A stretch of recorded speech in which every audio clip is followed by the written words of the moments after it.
দেখো তোজো এই খাবারের প্যাকেটটা পেয়ে খেলা করছে, ওর খুব ভালো লাগছে। এই যে কচমচ করে আওয়াজটা হচ্ছে, ভালো খেলাটা।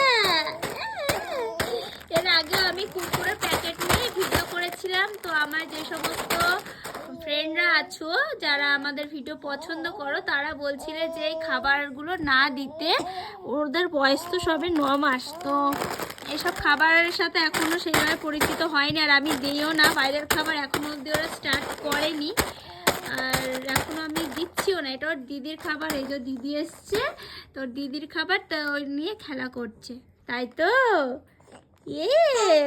ওর তো এখন বোঝেই না যে খাবার খেতে হয়, ও শুধু ওটাই বুঝছে যে আওয়াজ হচ্ছে না। হ্যাঁ, কি বুঝছে কে জানে। একই একই কি বুঝছো তুমি? তুমি আমার কথা কিছু বুঝতে পারছো?